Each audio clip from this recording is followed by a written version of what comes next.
আজকে যে সত্যি ঘটনাটা শোনাবো সেটা কর্ণাটকের হুবলির ঘটনা। হুবলিতে 30 মে 2016 বিকেলবেলায় বৃষ্টির পর একজন ভদ্রলোক নিজের বাড়ি যাওয়ার জন্য মেন রাস্তা ছেড়ে জঙ্গলের ভেতর দিয়ে একটা শর্টকাট রাস্তা ছিল সেটাতেই এগিয়ে চলেছেন। হঠাৎ করে তার চোখ পড়ে রাস্তার পাশে কিছুটা দূরে একটা বডি। ঠিক বডি বলা চলে না, কারণ বহু পুরনো একটা শরীরের অংশ, যেটা অর্ধেকটা মাটির ভেতরে আর অর্ধেকটা বৃষ্টির জন্য মাটির বাইরে বেরিয়ে এসছে, সেটা দেখে বোঝা যায়। সে পুলিশ স্টেশনে খবর দেয়, পুলিশ টিম আসে। পুলিশ টিম মাটি খুঁড়ে পুরো জিনিসটাকে বের করে নেয়। তো শরীরের সব অংশই গলে গেছিল, পচে গেছিল, কিন্তু শরীরের যে জামাটা একটা সিনথেটিক জামা ছিল, যার জন্য সেটার কিছু অংশ অবশিষ্ট ছিল। সব থেকে অবাক করা ব্যাপার যেটা, সেই বডিটার গলাতে একটা সোনার চেনের মধ্যে একটা লকেট ছিল, তাতে AA লেখা ছিল। পুলিশের কাছে কিন্তু আর কোনো ক্লু নেই, শুধু এটা ছাড়া যে বডিটার গলায় একটা সোনার চেন, তার লকেটটাতে দুবার A লেখা। বডি নিয়ে পুলিশ চলে যায়, ফরেন্সিক ল্যাবে পাঠানো হয়। কিন্তু পুলিশ আশেপাশের সমস্ত জায়গায় তদন্ত করছিল, পুরনো কোনো মিসিং ডায়েরি আছে কিনা খোঁজ করার চেষ্টা করা হচ্ছিল। পোস্টমর্টম রিপোর্টে বোঝা যায় যে ওই বডিটা 20 থেকে 25 বছর বয়সী কোনো মেয়ের একটা বডি। পুলিশ কিন্তু অনেক চেষ্টা করার পরেও বুঝতে পারেনি যে আসলে ওই বডিটা কার। 30 মে 2016-তে বডিটা পাওয়া গেছিল। 24 অক্টোবর 2016 সেই পুলিশ স্টেশনেই একজন ভদ্রলোক, তার নাম গিরিধর, সে এসে পুলিশ স্টেশনে জানায় যে 29 অক্টোবর 2014, মানে প্রায় 1.5 বছর আগে তার মেয়ে নিখোঁজ হয়ে গেছিল। এতদিনেও তিনি বা তার বাড়ির লোকজনেরা খুঁজে খুঁজে কোনো হদিশ করতে পারেনি, তাই তিনি 1.5 বছর পরে পুলিশ স্টেশনে এসছেন। পুলিশ অবাক হয় যে আপনি এতদিন আসেননি কেন। তিনি পুলিশকে বলেন যে তার 22 বছরের মেয়ে বাইরে বেরিয়ে হঠাৎ নিখোঁজ হয়েছে আর বাড়ি ফিরে আসেনি। এই ব্যাপারটা যদি আশেপাশের প্রতিবেশী বা তার আত্মীয় স্বজনরা শোনে, তাহলে তার মান সম্মান নষ্ট হবে। সেই জন্য তিনি মিসিং ডায়েরি করতে পুলিশ স্টেশনে আসেননি। কিন্তু যখন 1.5 বছর কেটে গেছে, তার এখন মনে হচ্ছে যে সেই সময় তিনি যে ভেবেছিলেন তার মেয়ে কারোর সাথে হয়তো বাড়ি থেকে পালিয়ে গেছে, বিয়ে থাওয়া করে হয়তো সংসার করছে। যখন 1.5 বছর পরেও তিনি মেয়ের কোনো খবর পাননি বা মেয়ে ফিরে আসেনি, আজকে তার মনে হচ্ছে যে তার মেয়ের সাথে নিশ্চয় কোনো না কোনো দুর্ঘটনা ঘটে থাকবে।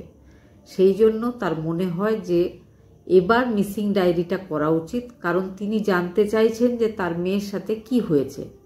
পুলিশ পুরো ব্যাপারটা শোনার পরে তার কাছে যে ডেড বডিটা এসেছিল, সেই বডির ফটোটা ভদ্রলোককে দেখানো হয়। সেই সঙ্গে যে জামাটা ছিল সেই বডির গায়ে, সেটাও দেখানো হয়।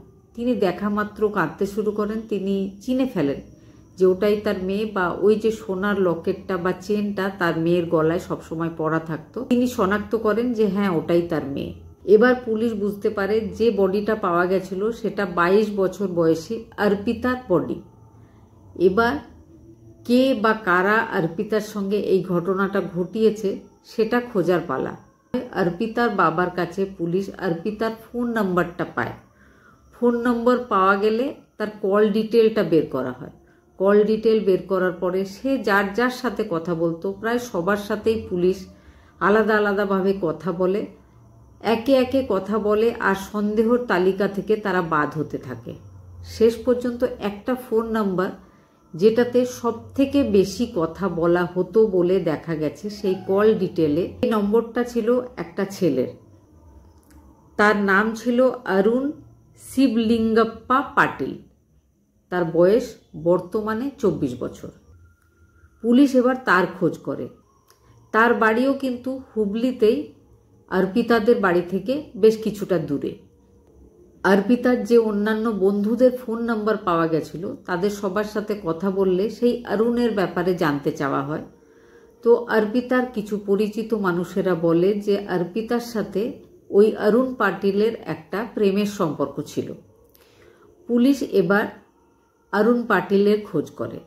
অরুণ পাটিলের ব্যাপারে জানা যায় যে অরুণ পাটিল একজন ব্রিলিয়ান্ট স্টুডেন্ট, সে একজন গোল্ড মেডেলিস্ট, সে খুব ভালো রেজাল্ট করেছিল, স্কলারশিপ পেয়েছিল, সেই জন্য সে এখন এগ্রিকালচার নিয়ে পিএইচডি করছে ব্যাঙ্গালোরে।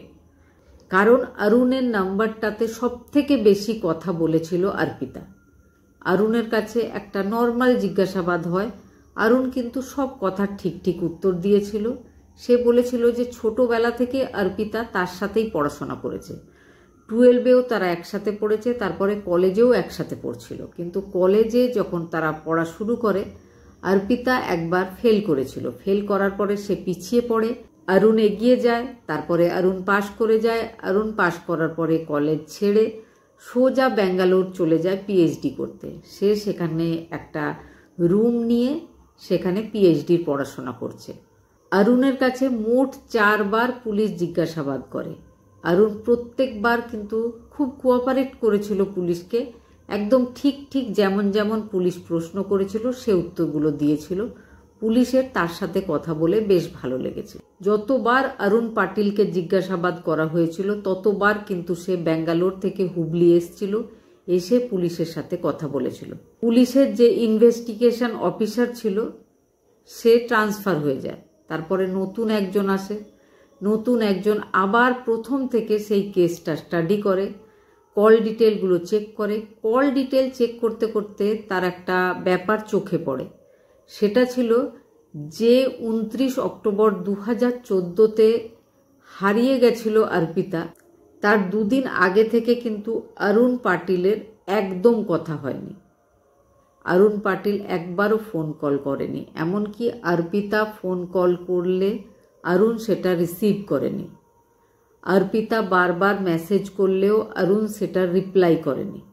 তার আগে মানে 29 অক্টোবর 2014 যেদিন অর্পিতা নিখোঁজ হয়েছিল তার আগে কিন্তু প্রত্যেক দিন তাদের কথা হতো, এমনকি তাকে একবার ফোন করলেই সে রিসিভ করত, ঘন্টার পর ঘন্টা কথা বলতো। এবার যে নতুন অফিসার তিনি এই ব্যাপারটা লক্ষ্য করেন, তার একটু অবাক লাগে।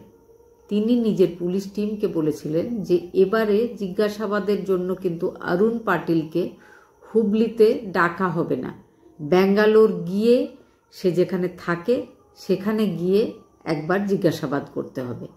তিনি তাই করেন, নিজের টিমকে নিয়ে তিনি ব্যাঙ্গালোরে, তার অ্যাড্রেসটা জানাই ছিল, সোজা চলে যান তার রুমে গিয়ে নক করেন। সেই ছেলেটা দরজা খুলে দেয়। দরজা খুলে সে একটু অবাক হয়, সে বলে যদি আমাকে দরকার ছিল তদন্তের জন্য তো আপনারা আমাকে খবর দিতে পারতেন, আমি চলে আসতাম, আপনারা কেন কষ্ট করে এখানে আসতে গেছেন? তো তারা বলে না, এটা কোনো তদন্তের জন্য আমরা আসিনি, আমরা এখানে অন্য একটা কেসের ব্যাপারে এসেছিলাম, কিন্তু এসে ভাবলাম 2-1 কথা তোমার কাছে একটু জিজ্ঞেস করে নিই, বা তুমি যে আর কিছু জানো না, তোমাকে আমরা ক্লিন চিট দিতে চাই যে তুমি এই ব্যাপারে জড়িত নয়, তার জন্য তোমার একটা সিগনেচার লাগবে, সেই জন্য আমরা তোমার সাথে দেখা করতে এসেছি। এই বলে তারা ভেতরে ঢোকে। তারপরে তাদের কাছে একটা সার্চ ওয়ারেন্ট ছিল যে অরুণের বাড়িটা একটা ফর্মালিটি, তারা একটু সার্চ করে দেখবে, তারপরে কিন্তু অরুণের ব্যাপারটা ক্লোজ করে দেওয়া হবে, অরুণকে আর জিজ্ঞাসাবাদ করা হবে না অর্পিতার মার্ডারের ব্যাপারে। অরুণ খুশি হয়, অরুণ বলে হ্যাঁ ওকে, আপনারা সার্চ করে দেখতে পারেন। তো যে মেন ইনভেস্টিগেশন অফিসার তিনি দাঁড়িয়েছিলেন, তিনি কিন্তু লক্ষ্য করছিলেন অরুণের চেহারার হাবভাব, তাতে কোনো পরিবর্তন হচ্ছে কিনা। পুলিশ টিম অরুণের ছোট্ট একটা রুম সেটাকে ভালোভাবে ঘুরে দেখতে শুরু করে। অরুণের রুমে জামা কাপড় আর প্রচুর বইপত্র ছাড়া আর কিছু ছিল না, সব বইপত্রই কিন্তু পড়ালেখার করারই ছিল। হঠাৎ করে একটা ডায়েরি ছিল সেখানে, সেই ডায়েরিতে হাত পড়তেই অরুণের মুখটা ফ্যাকাশে হয়ে যায়, সে চমকে ওঠে। সেই অফিসার কিন্তু ব্যাপারটা লক্ষ্য করেছিলেন, তিনি সেই ডায়েরিটা নিয়ে মাত্র 2 পেজ পড়েছিলেন ডায়েরির প্রথম দিকেই, তাতেই তিনি বুঝে গেছিলেন যে এই ব্যাপারটার সাথে শুধুমাত্র অরুণ জড়িত আর অরুণই দোষী। অরুণকে নিয়ে পুলিশ টিম অ্যারেস্ট করে সোজা চলে যায় হুবলিতে। হুবলিতে গিয়ে অরুণের জিজ্ঞাসাবাদ শুরু হয়। এবার বলি যে তার ডায়েরির প্রথম দুটো পেজে কি লেখা ছিল। তার ডায়েরির প্রথম দুটো পেজে অর্পিতার কেসের ব্যাপারে প্রত্যেকটা খুঁটিনাটি লেখা ছিল। নিউজে যেগুলো বলতো, তার বডিটা পাওয়ার পরে নিউজে যা যা বলা হতো সেই পয়েন্টগুলো 1-2 করে পড়াশোনার যেমন নোটস তৈরি করা হয় সেইভাবে অরুণ পাটিল লিখে রেখেছিল। এই জন্য পুলিশ বুঝতে পারে যে সে যেহেতু একজন স্কলারশিপ পাওয়া গোল্ড মেডেলিস্ট পিএইচডি স্টুডেন্ট, তো সে এই মার্ডারের ব্যাপারটাকেও একটা পড়াশোনার মতো করেই রেডি হয়েছিল। তার মনে হয়েছিল যদি সে কোনো দিন ধরা পড়ে, সে কিন্তু জানতো যে সে যেহেতু একটা মার্ডার করেছে, আজ না হলে কাল, হয়তো একটু দেরি হতে পারে, কিন্তু পুলিশ তদন্ত করবে। আর তদন্ত করলে তার নাম নিশ্চয় আসবে, কারণ কল ডিটেলে তার নাম্বারটা পুলিশ পেয়ে যাবে। সেই জন্য সে একটা নোটস তৈরি করেছিল যে যখন পুলিশ তাকে জিজ্ঞাসাবাদ করবে তখন সে কি কি উত্তর দেবে, আর সেই উত্তরগুলো সে সুন্দরভাবে রেডি করে 4 বার তার কাছে জিজ্ঞাসাবাদ হয়েছে। 4 বার কিন্তু সে একই উত্তর দিয়েছে, কারণ সে পড়াশোনার মতো করে ওই ব্যাপারগুলোকেও মুখস্থ করে ফেলেছিল। যখন অপরাধীর কাছে জিজ্ঞাসাবাদ করা হয়, বারবার জিজ্ঞেস করলে তার যে বয়ানটা মাঝে মাঝে চেঞ্জ হয়ে যায়, সে ঘাবড়ে যায়, একবার এক রকম বলতে শুরু করে। কিন্তু এক্ষেত্রে অরুণ পাটিল এত স্মার্টলি বা একই রকমভাবে উত্তর দিয়েছিল, পুলিশের একটুও সন্দেহ হয়নি। কিন্তু পুলিশের একটা ব্যাপারেই সন্দেহ হয়েছিল যে শেষ 2 দিন সে কল করেনি কেন, সেই ব্যাপারেও কিন্তু অরুণের ডায়েরিতে লেখা ছিল। অরুণ তাতে লিখেছিল যখন কারোর মার্ডার হয় তখন প্রথম তার ফোন থেকে দেখা হয় যে লাস্ট কলটা কার ছিল, আর লাস্ট কল থেকেই শুরু হয় তদন্ত। সেই জন্য সে অর্পিতার ফোনের লাস্ট কল হতে চাইছিল না। সে সেই জন্য নিজের ফোন থেকে 2 দিন টোটালি ফোন করা বা ফোন রিসিভ করা বন্ধ করে দিয়েছিল। পরবর্তীকালে যখন অরুণের আরও জিজ্ঞাসাবাদ হয় তখন সে যে ঘটনাটা বলেছিল সেটা ছিল যে ছোটবেলা থেকে অরুণ আর অর্পিতা একই সাথে স্কুলে পড়েছে, 12 পাস করেছে তারা একসাথে, একই সাথে সেম কলেজে তারা বিএসসির জন্য অ্যাডমিশন করেছে। একটু বড় হওয়ার পরে মানে ক্লাস 12 থেকে অরুণ আর অর্পিতার মধ্যে একটা প্রেমের সম্পর্ক শুরু হয়েছিল। অরুণ পড়াশোনায় ভীষণ ভালো, অরুণের বাবা একজন প্রফেসর, অরুণের মা যথেষ্ট শিক্ষিতা একজন মহিলা, কিন্তু তিনি একজন হাউসওয়াইফ। অরুণের দাদা সে ছিল আর্মির একজন বড় অফিসার। তাদের পুরো ফ্যামিলিটাই একদম শিক্ষিত আর ভদ্র ফ্যামিলি ছিল। কিন্তু অরুণের মন খারাপ হয়ে যায় যখন অর্পিতা বিএসসিতে ফার্স্ট ইয়ারে পাশ করতে পারেনি। তার তখন থেকেই মনে হতে শুরু করে যে যে কোনোভাবে অর্পিতাকে বাদ দিতে হবে, কারণ অর্পিতা পড়াশোনায় ভালো নয়, অর্পিতাকে তার সাথে একদম মানাবে না, সে তার সমকক্ষ নয়। তখন থেকেই ধীরে ধীরে সে অর্পিতাকে অ্যাভয়েড করতে শুরু করে। কিন্তু অর্পিতা ছিল নাছোড়বান্দা, সে যে কোনোভাবেই অরুণ পাটিলের সাথে সম্পর্কটা জুড়ে রাখতে চাইছিল, সে কোনোভাবেই সেই সম্পর্কটা ভেঙে ফেলতে চাইছিল না। সে অরুণকে ভয় দেখাতে শুরু করে যে অরুণ যদি তাকে অ্যাভয়েড করে বা ছেড়ে দেয় তাহলে সে অরুণের বাবা আর মাকে গিয়ে সমস্ত ব্যাপারটা বলে ফেলবে, কারণ সে জানতো যে অরুণ নিজের প্রফেসর বাবাকে ভীষণ ভয় পায়। অর্পিতা তাকে বলতো যে কোনোভাবেই সে অরুণের থেকে আলাদা হবে না, যদি অরুণ তার থেকে আলাদা হওয়ার কথা ভাবে তাহলে সে অরুণের বাবার সাথে, অরুণের মায়ের সাথে, অরুণের দাদার সাথে গিয়ে কথা বলবে। অরুণ যখন বুঝে ফেলে যে অর্পিতা কোনোভাবেই তাকে ছেড়ে যাবে না, তখন সে ঠিক করে যে অর্পিতাকে অন্যভাবে রাস্তা থেকে সরিয়ে দিতে হবে। সে ব্যাঙ্গালোর পড়তে চলে যায়, কিন্তু অর্পিতা মাঝে মাঝেই তার সাথে ফোন করে কথা বলে, সেও কিন্তু কথা বলতো। 29 অক্টোবর 2014 যেদিন অর্পিতা নিখোঁজ হয়েছিল, সেদিন অরুণ নিজের ফোনটাকে অন করে সাইলেন্ট করে নিজের রুমে রেখে চলে আসে, যাতে অর্পিতা নিখোঁজ হওয়ার সময় তার লোকেশনটা ব্যাঙ্গালোরে দেখায়, হুবলিতে নয়। সেই প্ল্যান মোতাবেক সে হুবলি চলে আসে। হুবলিতে আসার পরে সে একটা পিসিও থেকে ফোন করে অর্পিতাকে যে তোমার সাথে দেখা করতে খুব ইচ্ছা করছে, তাই জন্য আমি ব্যাঙ্গালোর থেকে চলে এসেছি।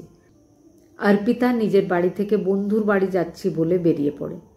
বেরিয়ে পড়ার পরে তারা দুজন একসাথে দেখা করে, স্থানীয় একটা পার্কে বেশ কিছুক্ষণ গল্প করে। গল্প করার পরে বিকেল হয়ে যায়। তারা একটা অটোয় করে সেই জঙ্গলের কাছে যায়। জঙ্গলের কাছে যাওয়ার পরে তারা অটোটাকে ছেড়ে দেয়। অরুণ আর অর্পিতা দুজনে সেই জঙ্গলের রাস্তা ধরে হাঁটতে থাকে। হাঁটতে হাঁটতে অরুণ প্ল্যান মোতাবেক অর্পিতার চেয়ে একটু পিছিয়ে যায়। পিছিয়ে যাওয়ার পরে তার ওড়না দিয়েই তার গলায় ফাঁস লাগিয়ে তাকে মেরে ফেলে। মেরে ফেলার পরে সে মাটি খোঁড়ার জন্যও একটা জিনিস নিয়ে গেছিল। সে রাস্তার ধারে একটু মাটি খোঁড়ার পরে সেই বডিটাকে চাপা দেয়। দেওয়ার পরে সেই ফোনটা সেখান থেকে নিয়ে চলে আসে। ট্রেনে ফিরে আসার সময় একটা নদীতে সেই ফোনটা ভেঙে ফেলে দেয়।